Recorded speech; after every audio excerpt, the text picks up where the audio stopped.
Ahora vamos a trabajar con esta placa EDP. Nos va a servir para, bueno, ver un poquito más de lo que estuvimos hablando, pero ya ahora en EDP. Para ustedes que quieren ver equipos nuevos, equipos modernos, esto es un Skylake. La base es la misma. Por favor, eso es muy importante que ustedes entiendan que la base es exactamente la misma. ¿Ok? A ver, vamos a ver de ubicar aquí nuestra herramienta de mano. Herramienta de mano. Listo, fin. Acá tienen el conector de la pantalla. Fíjense que nosotros tenemos de nuevo derivado de Bein, 19 volts, va a ser nuestra iluminación de backlight. Tenemos LCD-BCC, que sigue llamándose LCD-BCC, la tensión de alimentación de la lógica del display. Tenemos otra línea de 3 volts. Esta línea de 3 volts también va para alimentar ciertos sectores del display. Tenemos PCH Bright. ¿Qué me suena? Brillo. De acá yo ya puedo definir que debería tener un PWM que controla la iluminación de la pantalla. Tengo BL On, Backlight On, tiene que estar en estado alto para que se ilumine mi pantalla. EDP HPD, que no es HDP sino es HPD, yo me confundí. Que es Hardware Present, ¿no? Detecta que la pantalla está conectada. Tenemos líneas de datos, como siempre. Tenemos 0, 1, auxiliar positivo, auxiliar negativo. Siempre tenemos positivo, negativo, positivo, negativo, positivo, negativo. La base es la misma. Pero como esta interfaz EDP trabaja de manera mucho más rápida, no sirve medirlo con el osciloscopio. No van a lograr captar algo coherente. Ya en la anterior interfaz LVDS era bastante complicado, como pudieron ver, no eran datos muy lindos que digamos. En esto lo más normal es que vean absolutamente ruido, un ruido que no van a poder comparar, diferenciar qué es ruido y qué no es. Acá tenemos la parte I2C, fíjense en que tiene el asterisco, o sea, puede o no estar presente, tal como les mencioné anteriormente. Acá esto ya está mucho más pensado para una pantalla touch, inclusive tiene USB, no para la cámara, sino que para un touch panel. El touch panel transfiere datos por medio de USB. También se identifica la pantalla por I2C, es lo que le había comentado del LDID, que es derivado de I2C. Bueno, tenemos un I2C aquí que puede o no estar presente, como les dije. Y lo que les había dicho de la posibilidad de que los equipos utilizaran más líneas de datos para que pudieran trabajar con pantallas de mayor resolución, se repite aquí. Para pantallas de 4K o 2K aumentan la cantidad de líneas de datos. ¿Ok?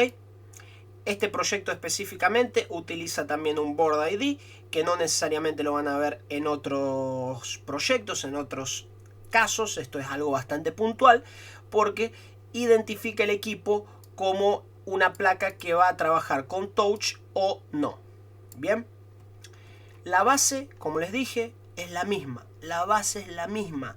No hay mayores cambios en esto. Acá tiene un USB justamente del CCD, o sea, webcam.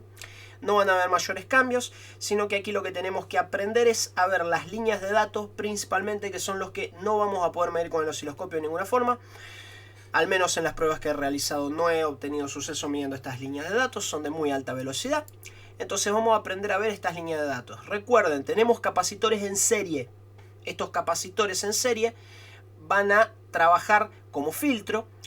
Como estos son líneas de datos, vamos a tener una símil alterna, digamos. Entonces, como vamos a tener altos bajo, alto bajo, alto bajo, alto bajo, esto va a pasar por el capacitor.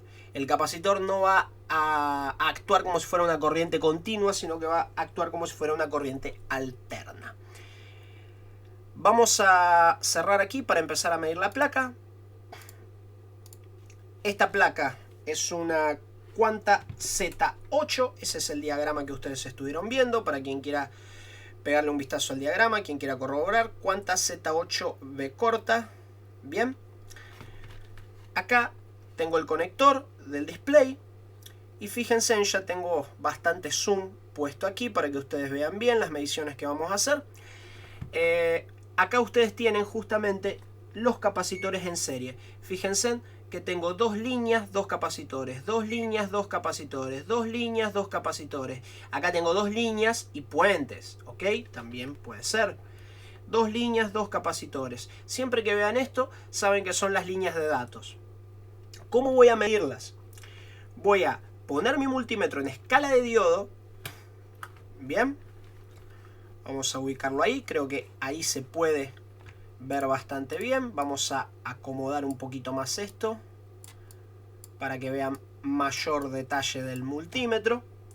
Vamos a poner el multímetro en escala de diodo. La punta roja va a tierra. La punta negra vamos a usar para hacer las mediciones. Vamos a medir caída de tensión.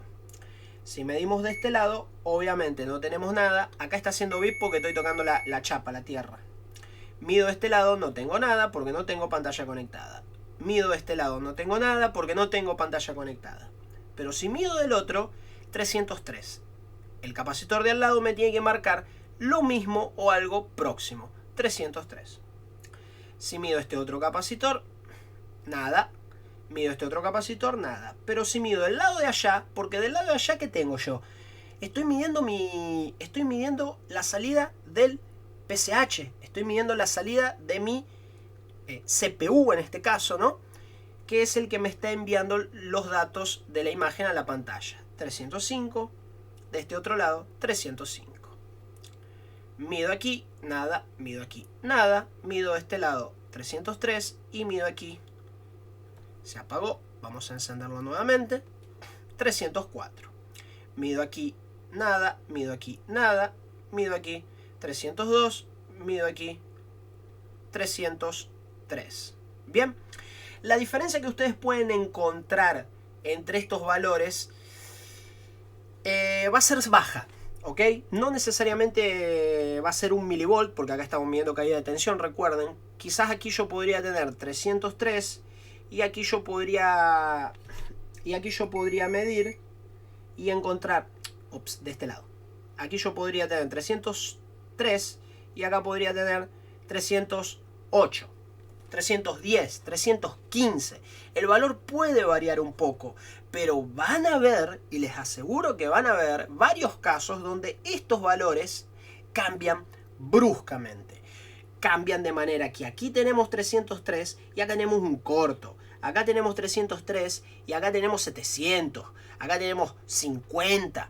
Acá tenemos valores brutos, ¿ok? Diferencias muy grandes. Recuerden, los pares tienen que medir iguales. A veces ustedes pueden encontrar, por ejemplo, acá tengo otra línea de datos aparentemente, 2 líneas que van paralelas, ¿ven? E inclusive pasan también por capacitores. Vamos a ver, de este lado no las había visto, vamos a verlas, nada. Y de este lado tengo 297 y de este otro 300, ¿ok? No me importa que este mida 302 o 310 y que este mida 297, 300. Lo que me importa es que el par mida muy próximo. De hecho, acá estamos viendo que todas miden muy próximas, pero no se asusten si encuentran alguna línea de datos que mida distinto. Acá, ¿cuánto mide esta? 555. Posiblemente sea la línea de datos del USB que va para la webcam. Y aquí mide 555. Esto es lo que me importa, que el par mide igual, que la positiva y la negativa midan igual. Esto tiene que medir igual, esto igual. Obvio, todas las que son líneas de datos de imagen tienen que medir todas iguales. Después, algunas otras líneas de datos que tenemos aquí pueden medir distintas porque pueden ser las del USB, por ejemplo, pero tienen que medir igual que su pareja, igual que la que está al lado. Eso es lo más importante que nosotros estamos buscando. Les aseguro que de esta forma ya van a poder empezar a encontrar muchas fallas en GPUs, en chipsets, verificando el LVDS por medio de caída de tensión. Es una técnica bastante útil. Les aseguro que de esa forma van a poder empezar a ver fallas en los equipos. Así es una técnica que utilizo muy a seguido, muy a menudo, digamos. Otro tip muy importante que les voy a dejar antes de terminar el video: siempre verifiquen esto en casos donde reciban equipos con el flex partido. Lo más normal esto no se daña de temperatura, como dicen. No, levantó temperatura y se te quemó el chipset. No. Lo más normal es que si ustedes reciben un equipo con el flex muy comido, se termine dañando un GPU o un chipset o un CPU y ustedes encuentren el indicio aquí, encuentren una de estas líneas en corto, encuentren una de estas líneas fuera de valor. ¿Por qué? Justamente ese daño del cable hizo un cortocircuito y terminó quemando una de estas líneas. Bien, entonces siempre presten atención a estas líneas cuando tengan problemas de imagen, falta de imagen y cuando tengan equipos que vengan con el flex partido. Por más que ustedes vayan a reparar el flex, antes de reparar el flex, revisen esto. Antes de comprar un flex, revisen esto.